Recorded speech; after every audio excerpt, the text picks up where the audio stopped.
Very fortunate today to have an opportunity to speak with John SternBergh, who's an alumnus of Penn State in 1973. Right. Thanks, John. You're welcome. Thanks for our conversation today. Yeah, my pleasure.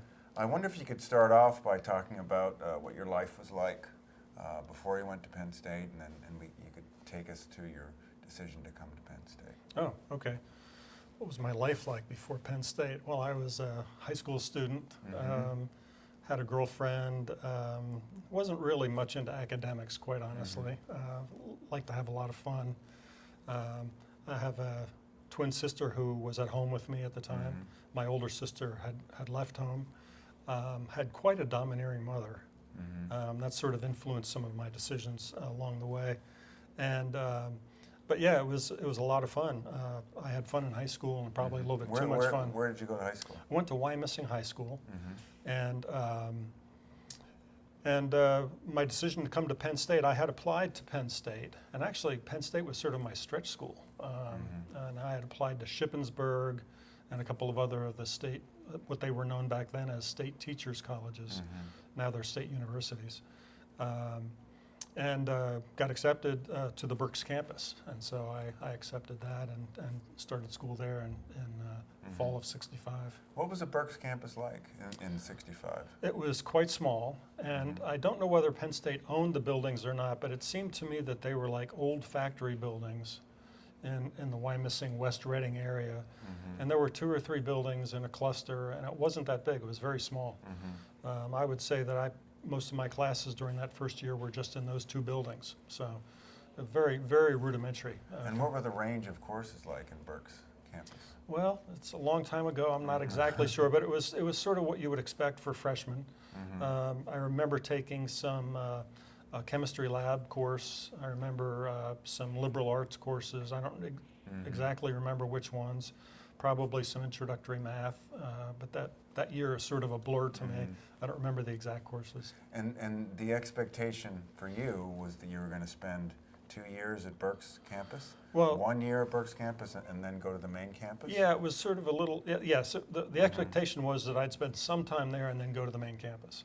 And so as it turned out, I transferred to the main campus after back then it was a term system. It wasn't a semester system. So there were 4 equally sized terms every year: fall, winter, spring, and summer. They were each 10 weeks long. And so I spent 3 terms, or 1 full year, 1 full academic year at Berks, and then I transferred to University Park in the fall. And when we spoke earlier, you said you're majoring in engineering? I was majoring in engineering primarily because my father was an engineer, not because I wanted to be an engineer. And I really it didn't gel with me. And I wasn't, frankly, I wasn't doing that well in school at the time. I really wasn't into my studies. So a combination of that, a combination of the war and the draft, I mentioned that to you a little bit earlier, and my mother as well, who was on my case all the time to study harder and do better. And I said, I just got to get out of here. So I enlisted in the Navy without them even knowing it. I came home one day and said, I'm going to the Navy. And they pretty much freaked out. But. So you enrolled in Berks campus in 1965. Right. And then you went to the main campus. The following fall in '66. Okay, 66. Right. And then you made the decision to volunteer to enlist with the Navy. That's right. So after the winter term in '67, which ended, I think it was like March, sometime early March, I withdrew from the university and joined the Navy. Okay. I wonder if you could talk more expansively about what you were thinking at the time and making this decision to enlist. Yeah, I guess the main reason I made the decision to enlist, probably 2 reasons, but the main one was the fact that the Vietnam War was going on hot and heavy. They had announced a lottery system for the draft, and while my lottery number, as I recall, wasn't too low, meaning you'd get called quickly, it was low enough that there was some question there, and I did not want to get drafted. The main reason I didn't want to get drafted is I had a couple of high school friends who went immediately to Vietnam, graduating from high school, and one of them was killed within a few months. I didn't want to go into the jungles of Southeast Asia. So did you have conversations with with students or faculty or any other folks on the main campus or at Bergh's campus as you were making this decision? I think I probably had some discussions with my close friends. There was a small group of us that were sort of all together, and with my girlfriend who was still back in Wyomissing.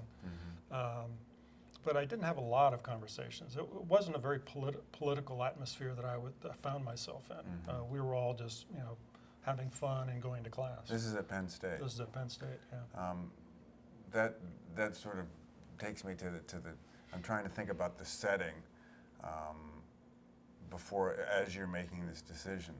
Sounds to me like it was very much a kind of an internal decision. You didn't have a lot of external forces, at least when it came to Penn State and folks at Penn State that influenced you. That's right. That's correct. What was the climate like in general, or related to the war?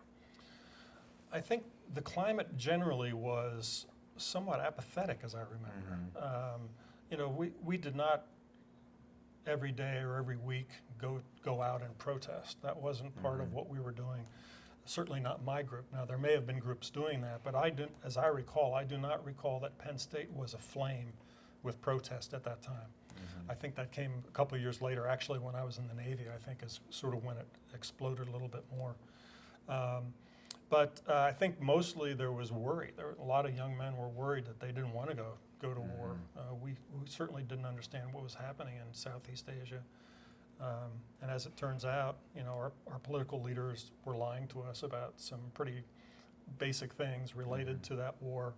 And it's not something we wanted to do, most of us. Now, there were a few people, as I mentioned, who enlisted early. They were sort of more gung-ho. One guy enlisted in the Marines because he was tough and, this is and at rugged. Penn State. No, this was one of my high school buddies. High school. And he didn't make it. So. So you were at the main campus for less than a year. Yes. The fall and then fall and winter. Half of it. So what was occupying your time when you were studying? You said to some degree. To some Maybe degree. Not as much. Not as much as I should have been studying. My grades weren't that great. What was occupying your time? What were you most interested in? What did you like or not like about the main campus for that? We're looking at 6, maybe 8 or 9 months. Yeah, I think I would have to say that. Of course, it was wintertime, so there wasn't a lot of outdoor activity as well. But I would have to say that even though I didn't do great at school, I did spend some time on my schoolwork. I was getting into the computer courses, a couple of early introductory computer courses, and I found them to be very interesting. And then there was the group of friends, and we just did a lot of, I wouldn't say partying, but just went out a lot together. Did you draw your friends from Berks County connections, or were you in the dormitory the first year? I was in the dormitory. It would have been your second year, but you were first year. It was my first year here at University of What Mark. dormitory were you in? I was in Hamilton Hall, which is right behind us here, in West Halls. And I think I drew upon my friends mostly from a couple of friends in classes that I attended and a couple of friends from the dormitory. I wonder if you could talk a little bit more about your time in the Navy. Sure. So talk about a rude awakening. I think that I really, I can't say that I enjoyed the Navy, but I think I did well in the Navy. And actually, that's something I think really helped me mature, and I needed maturing at that point. So I went into the Navy and quickly learned that you got to drop all these boyish things, right? You got to get serious and get down to work. But I did well in the Navy. There was if you pass certain aptitude tests, which I did, they assigned you to a certain rating, they called it, which was sort of like a job classification. So my first rating was air traffic control. They assigned me to air traffic control, and I went to Glencoe, Georgia. That's a naval air station in Georgia that has now since been closed. And I spent probably, I'm thinking it might have been 16 weeks, give or take, going to school to learn how to be an air traffic controller. And I found out I did very well at that. And in fact, there was an exam that they gave all the students at the end of the air traffic control school. That was a federal exam that all air traffic controllers, whether military or civilian, had to pass this test before you could be an air traffic controller. And I got one of the highest grades ever recorded for that test. And so I found out I could do well. Right? I really didn't have a lot of trust in myself and my own capabilities before that. So I went into that, and I was very happy with that, and got stationed in Virginia Beach at Naval Air Station Oceana, and that was my first duty station coming out of school. And I was in there for about a year, and I was on the job training and learning actually how to control aircraft and working in the radar room and in the control tower. And then they came along with a new color blindness test that was more sensitive, and they washed me out of that because I'm slightly red-green colorblind, and I had never known that before. Wow. So they sent me to another Class A school, which was another for a different rating, and this was weather forecasting school. And so I went to Lakehurst, New Jersey, for again probably another 16 weeks for school, and did quite well at that. And the way the Class A schools worked back then is, let's say you had 25 people in your class. I'm just guessing. If there were 25 people, the person who graduated at the top of the class. Well, let me go back. So there are 25 people in the school, and then towards graduation, when you're about to graduate, they get what they call billets, and these are assignments. So 25 billets come in for 25 people, and those 25 people are going to fill those billets no matter where they are. They could be aboard ship, they could be in Iceland, they could be in Southeast Asia, they could be anywhere. And so, but the first person, the highest ranking academic student in the class got first choice, and the second highest academic got second choice. And so in both of those situations, I was able to choose my own duty station, basically. And where did you go for the So- weather forecasting? Yeah. So I went for weather forecasting. I went to Roosevelt Roads, Puerto Rico, and spent the rest of my enlistment there. So I went into the Navy in March of '67, and came out about a little less than 4 years later in January of '71, I guess it was. That's a long stint. It was a long stint. Could it have been shorter? At that time, no. If you wanted to avoid the draft, you had to enlist for 4 years. Since then, you might be able to enlist for a shorter period of time, but back then, the minimum enlistment was 4 years. So, to what degree, if at all, did the war in Vietnam encroach or influence this environment that you were in? The environment you described sounds like it's very academic, a lot of training. To what degree did you see the war in Vietnam encroaching? Well, I didn't, actually, not very much, because as I said before, I was stationed in Virginia Beach, Virginia for a good bit of my time as an air traffic controller, and then I was stationed in Puerto Rico, and those are two pretty much vacation spots, if you want to think of it that way, and quite far removed from Southeast Asia. So occasionally we would have a ship come in. I'm thinking now Roosevelt Roads in Puerto Rico. We'd have a ship come into the harbor, and some of the guys would get off, and we'd hear some stories about it. But on a day-to-day basis, we were quite removed from the war. I remember one thing fairly clearly is that I used to work the teletype machines during my duty shift at the weather office, and I would go into the teletype machines every 30 minutes or so, and I would rip off the latest information that came through. And this one story came through about a shooting at Kent State University, and that was the talk of the weather office for several days as we were all thinking about that and trying to figure out what the heck was going on, because we were sort of out of it. You know, the war was raging in Southeast Asia, but I was on this little naval base in Puerto Rico, and America was sort of blowing up, in a sense. Surprising, in a way. Yeah. When you think about this environment, you went from one academic environment to in some ways cloistered environment as well. Yeah. How did you change? Did you read on your own more about current events or the war or any other issues? Yeah, it wasn't like today. I mean, you can't pick up your iPad and read the latest news, right? So we would certainly get news, and there were some national newspapers that were delivered to us, and we would read them on occasion. But we were mostly cloistered. I went out with my buddies at night, and we would jump in a car and go to San Juan and spend the night drinking and carousing and whatever else we did. And I think every once in a while, we would get sort of sucked back in by some large event like the Kent State shootings, but largely cloistered, I would say. And when you were, as you were entering your third and fourth year, what in your mind was the next step? Well, I guess probably entering my third year, and I'm just guessing as to time frame here, it dawned on me that I didn't want to make the Navy a career. That wasn't something I wanted to do. So Why was that? Too rigid, for one. I mean, I can follow orders, but I don't always like following orders, and sometimes you have to take orders from people that you don't think are very smart, and that was difficult to do at times. So, and also, I had a girlfriend back in the States who probably at that time was planning to start her time at Penn State, and we were getting serious over time, and I didn't want to be away from her for months at a time during our marriage, right? So, so it was a combination of things. I wasn't really a lifer, as they called the guys who would re-up, and I wanted to come back to the States, get married, have a family, and a sort of a normal life. So probably it was about 2 years into it that I began to think seriously about what I wanted to do. And at the time I was working as a weather forecaster and observer in Roosevelt Roads. So I immediately thought, well, Penn State has a pretty good meteorology program. Maybe I want to do that.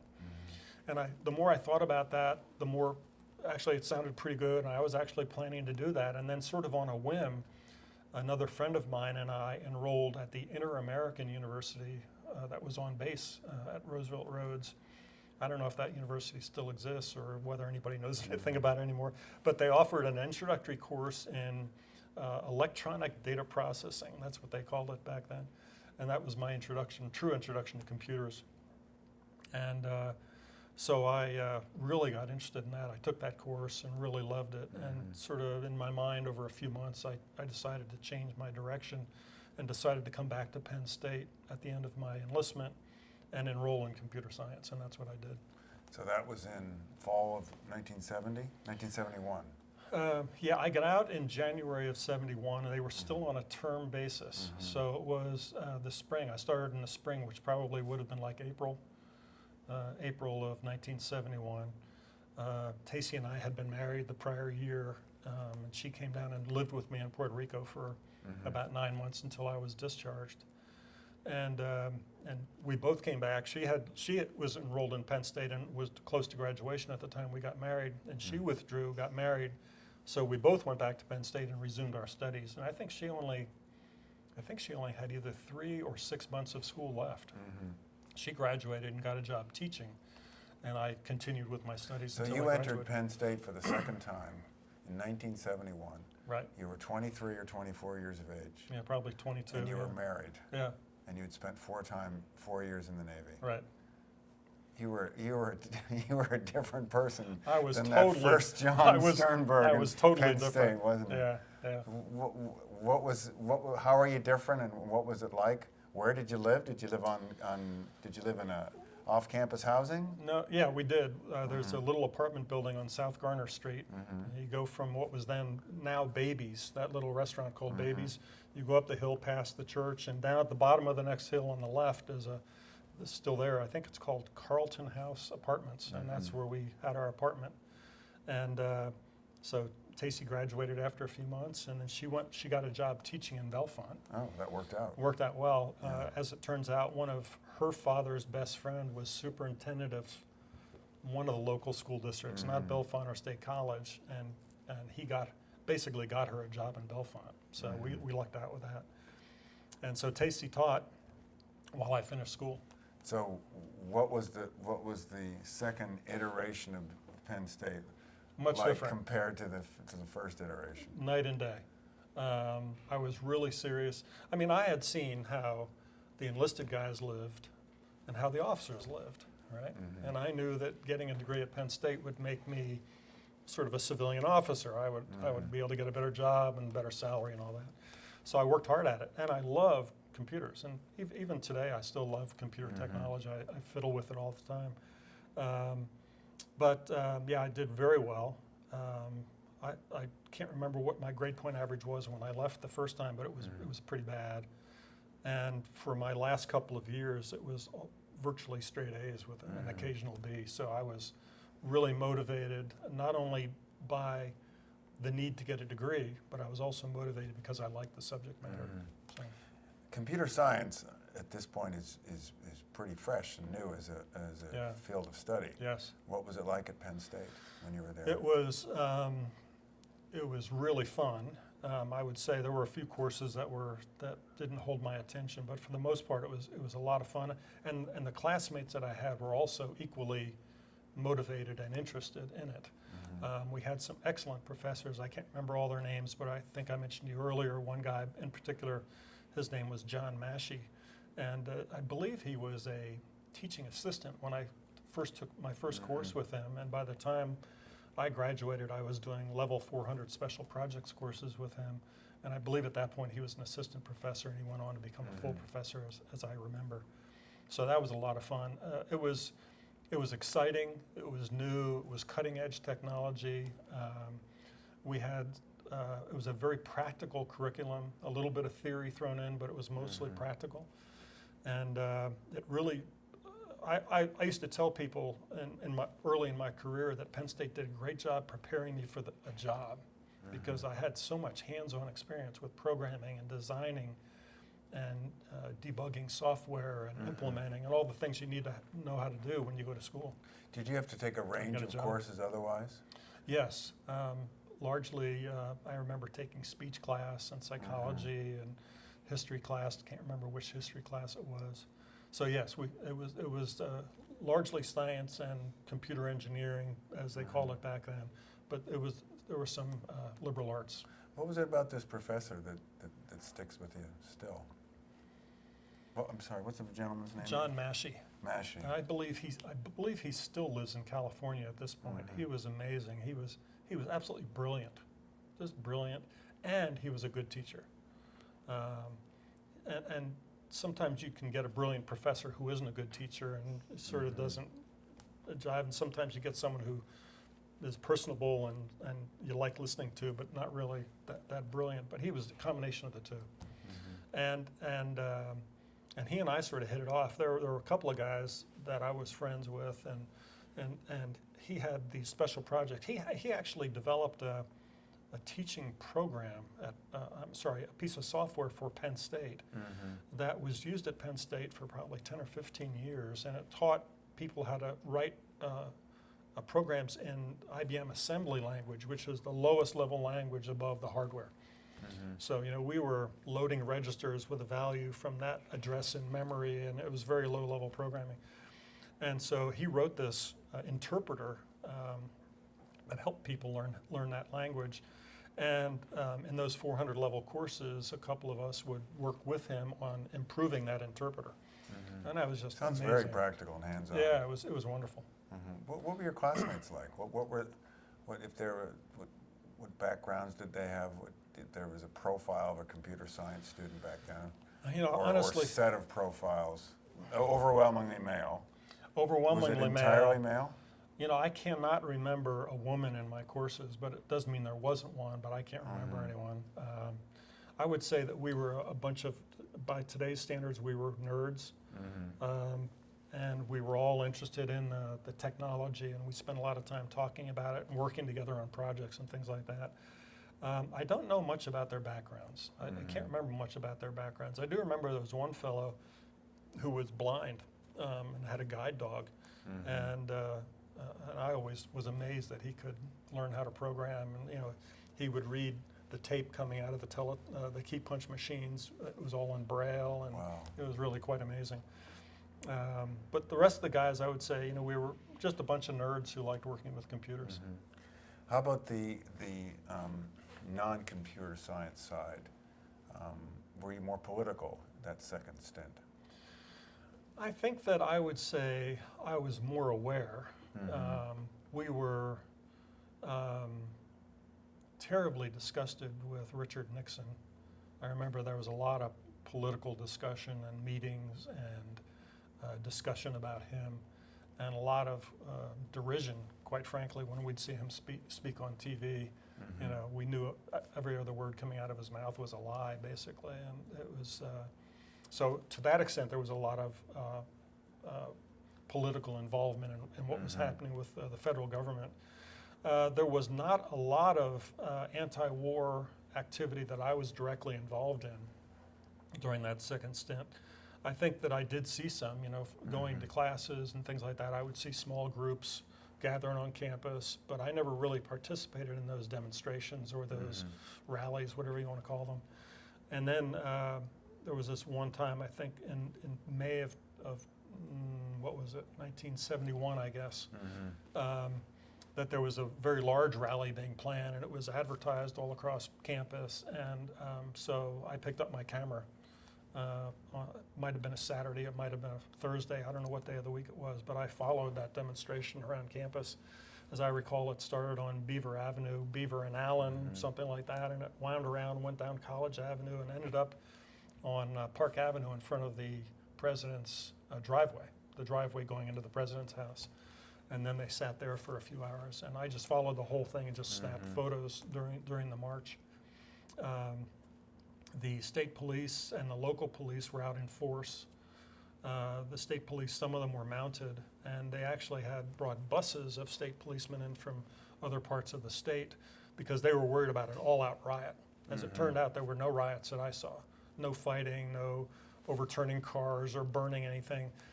It was just a peaceful march around downtown and the campus. But they were out in force, and all the cops with their face shields and their billy clubs and their guns and all that. But as it turned out, that was... You're interested in photography. Did you take any other photographs or subjects or settings for your interest in photography other than...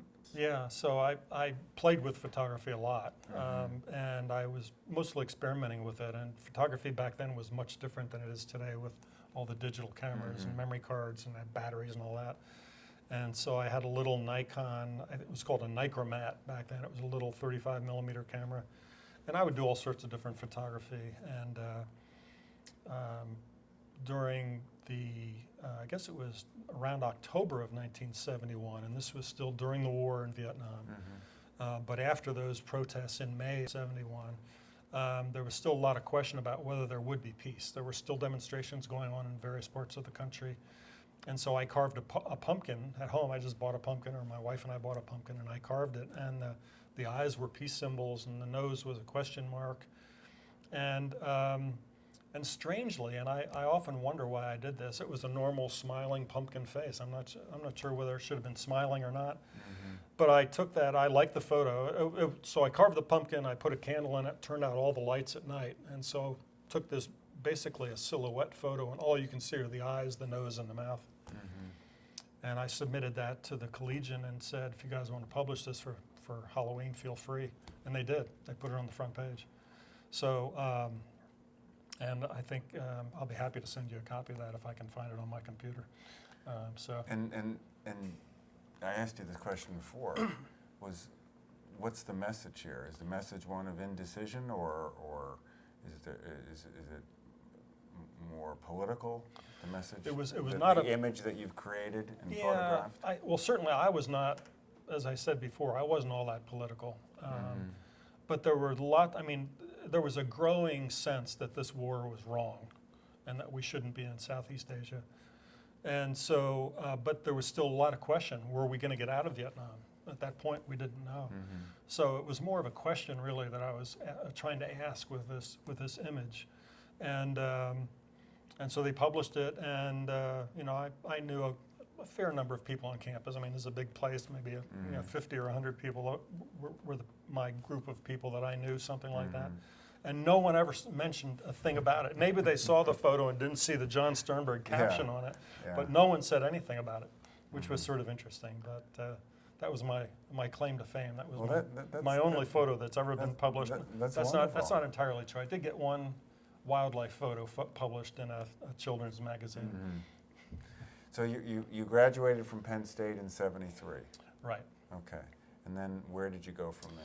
So with the fantastic education in computer science, I went to Burroughs Corporation in Paoli, Pennsylvania. And I worked at Burroughs for, I'm thinking it was about maybe 2.5 years. And I was working with a group of engineers that were building a supercomputer for the Army. And the supercomputer was really, the intended use was as an anti-ballistic missile guidance system. So a ballistic missile is coming in from presumably Russia or something like that. And this computer system would be able to track multiple incoming warheads and vector the anti-missile missiles to intercept them and hopefully blow them up. So it was really cutting edge. It was one of the first what they call highly parallel computers in the world. There were a couple of earlier versions of highly parallel computers. One was called Iliac 4, and that made a lot of people famous. And part of that Iliac 4 team was building this computer system I was working on. So that was very interesting. I was not working on the design or engineering of that because I'm not an engineer. So I worked on an ancillary computer system that was attached to this new computer and wrote diagnostic software. So we would probe the new computer they were building and test it and find out whether the hardware was working as advertised. So I did that for a couple of years. At the completion of the build of that new computer system, they transferred the program to an Army base in Huntsville, Alabama. At the time, my wife and I were living in Valley Forge, Pennsylvania, and we didn't want to go to Alabama. So I left that job and found a job across the street with a company called Shared Medical Systems, which was an up-and-coming, high-flying kind of a darling company, a darling of Wall Street company at that point. It was very fast-growing. And I got to work on IBM computers there, which I had not been able to do at Burroughs. We just worked on Burroughs computers. And then you moved from there to work for Blue Cross? No, actually, I stayed at North Carolina. I ended up in Blue Cross of North Carolina, but I worked at Shared Medical for about 16 years and was a programmer for the first 3 or 4 years, and then got into management, worked my way up management. And then I went to a couple of other companies. I actually did a 2-year stint at a computer consulting company, a national consulting company, and my wife and I moved to Michigan for a couple of years while I ran, during part of my stint, I ran that office, the consulting office out of Ann Arbor, Michigan. And then 2001 happened and the economy just imploded. And while I was working for the consulting company, I met the people at Blue Cross and Blue Shield of North Carolina. So when things were getting a little desperate and I was having trouble keeping our people busy in the upper Midwest, I called the people I knew at Blue Cross of North Carolina and said, I'd like to come down and tell you about our company and try to sell you some services. Can I come down and see you? And one of the guys said, yes, you can come down, but I want it to be an interview. I want you to join our company. So I went down there, he interviewed me, he hired me. And so we moved to North Carolina at that time, and I worked at Blue Cross as their chief information officer for about 7 years, and then I retired. So if you were to characterize the arc of your career, how much of the latter parts of your career was computer science, and how much of it was other tasks or other responsibilities? I'd say 1% computer science and 99% management. I was running a department of 550 people and a budget of $125, $150 million a year, and it was mostly managed. Now, I had to understand technology in order to do that job well, but it was all management at that point. There was no programming involved or nothing technical. I had to know enough about technology that I could ask the right questions when people came to me with proposals or ideas or those kinds of things. In our conversation prior to this interview, you told me that you've had some contacts with the computer science department at Penn State over the years. And I recall you said you were on an advisory board for the IT, for some of the changes in IT, the reconstituting of IT at Penn State. Yeah, so... I wonder if you could talk about that a little bit. Sure. So Penn State has a Department of Computer Science. And I'm not 100% sure, but some of the discussions I've had with people lead me to believe that has become a little bit more theoretical than practical since I was here, 40, 50 years ago, however long ago. 50 years ago, isn't that? That's hard to believe. So, so there's a Department of Computer Science, and it's still a very highly well-recognized and well-thought-of program. And then back, I guess it was in the mid-'90s, I think, Penn State started up with this new concept of a school of information services and technology, not hardcore computer science, but really information management and information science. And so they created the school called Information Sciences and Technology. It's actually its own college, which is interesting. It's not part of engineering or any other college on the university. And then they built this beautiful building for it back here. And so one of my friends who was on that advisory board for the dean, who worked for Fidelity Investments, and he was one of the leaders in their information technology group at Fidelity. He and I had lunch a couple of times over the years. He was at Fidelity, I was at Blue Cross, and our paths crossed. And he said, and he knew I was very interested in Penn State, and he's a Penn State grad too. So he invited me up, and I met some of the folks on the advisory board, and they invited me to join them. So it was an advisory board to the dean. There wasn't really much teeth to it, but the dean would get us together 2 or 3 times a year, and we would talk about what's happening, what are the needs. He would share his vision for where the college was going, and we would give him feedback. Do you remember particular points of input that you felt strongly about? I was probably giving a lot more input than this, but one thing I remember specifically is just I and some of the other members of the group kept encouraging the dean to more rapidly expand the school, because get more students and more graduates, because there is an incredible need for people to be able to bridge the gap from technology into business speak. And that's the sweet spot of IST. There's some hardcore technology experience there too, but project management and business analysis and testing methodologies and all these very practical things that are crucial to implementing systems at large companies, large and small companies. So we kept encouraging him to get more graduates. We thought the need was there, both in Pennsylvania and beyond.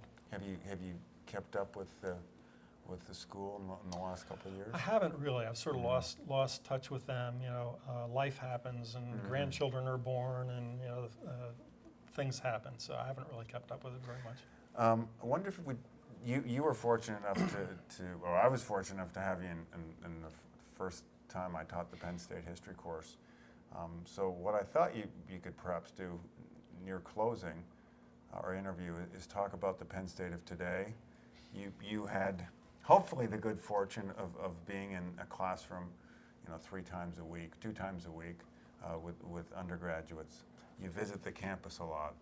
What's the Penn State of today like, and how does it compare and contrast perhaps with the Penn State of your undergraduate days?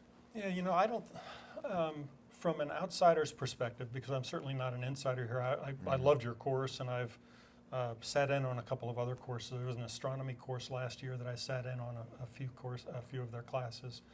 I get the sense, first of all, I think the students are for the most part very interested and very bright. Although I did see a couple of people in your class. I sat in the back, and a couple of them had their computer games up on their screens while you were lecturing. But for the most part, they were paying attention. And the same thing in the astronomy course. There were a few people who were, and it was a much larger lecture. I don't know how many people were there. It was probably 100 or 150 people in that course.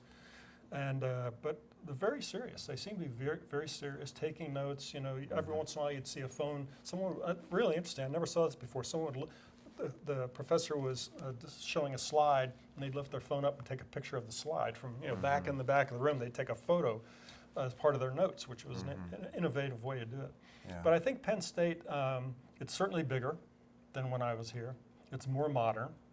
The hub when I was here, in fact, Tacey and I had a sandwich at the hub the other night, and there was no food court at the hub when I was here, let me tell you.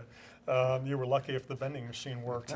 And so it's quite a bit different. I think what I remember are just scurrying from class and through the cold and the snow lots of time. And I don't know much about the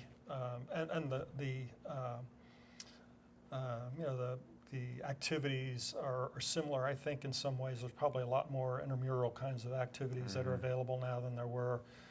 The social activities are probably very similar, would be my guess, although I have no experience with today's social. All I can see is some of what I read in the paper and see when I drive through Fraternity Row on occasion. But I think Penn State is sort of largely the same. I don't see it being hugely different, more modern, bigger, but still you've got a really engaged group of young people that are trying to learn, I think. So you said early in the interview, it's 50 years away from your time at Penn State. Right. It's amazing. So how do you process that with the benefit of hindsight and memory? What was the Penn State of our undergraduate days like? 50 years ago. Yeah. Or you're processing it now and looking I'm back processing, and thinking looking back about it. Yeah. And what are the things that stick with you? The handful of descriptors or adjectives that stick with you the most? Yeah, I guess I would say fun, but it wasn't all fun and games, but it was a fun place to be. It was an exciting place to be, and I'm thinking now mostly to my second stint here. You know, as I said before, I really loved computer science. I had a good group of friends. I was married, I had a wonderful wife, still married to the same wonderful wife. So I would say that it was fun, it was serious. It was mostly, for me, it was apolitical. I think I hit my microphone there, I'm sorry about that.